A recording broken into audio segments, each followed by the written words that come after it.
আরে করিম ভাই, এই চায়ের দোকানটা জানেন না কেমন শান্ত লাগে বসলে। ট্রেন যায়, মানুষ যায়, কিন্তু মনটা থেমে যায় রে ভাই। মনে হয় এই দুনিয়ার ট্রেন আমাকে কই নিয়ে যাইতেছে কে জানে। রহিম ভাই, আপনি অত ভাবেন কেন? জীবনটা ছোট, আনন্দে থাকেন, হাসেন, খান। এই দুনিয়াটাই সুখের জায়গা।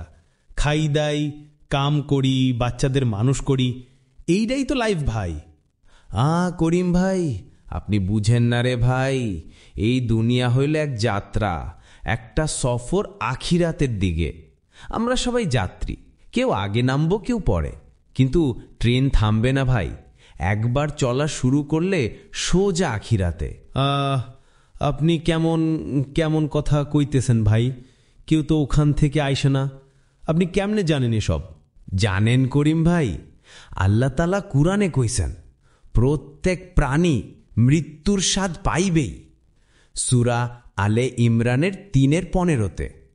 এই মৃত্যু মানে শেষ না ভাই, এইটাই আসল সফরের শুরু। এইখানে যা করছি ওইখানেই তার ফল পাইব। এইখানের কামেই ঠিক হইব জান্নাত না জাহান্নাম। আপনি কইলে মনটা হালকা হইল, আবার ভয়ও লাগতেছে ভাই। আমি তো নামাজও ঠিকমতো পড়ি না, অনেক ভুল করি। আল্লাহ জানে কি হইব আমার। আল্লাহ দয়ালু ভাই, আপনি তওবা করেন, তিনি ক্ষমা করিবেন।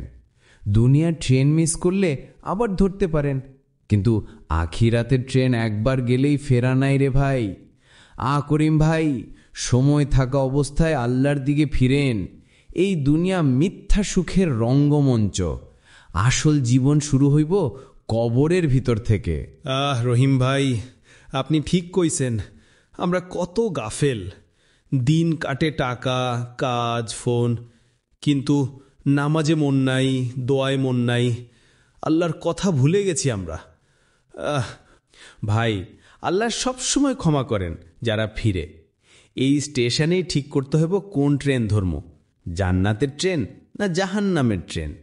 আমরা এখনো বসে আছি, চা খাইতেছি, ট্রেন আসে যায়, কিন্তু একদিন ট্রেন আসবে যেটাতে আমরা উঠব, আর নামার জায়গা হইব বিচার দিবস।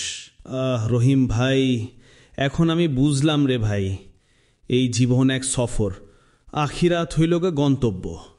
এখন থেকে নামাজ মিস করমু না, আল্লাহর পথে চলার চেষ্টা করমু ইনশাল্লাহ।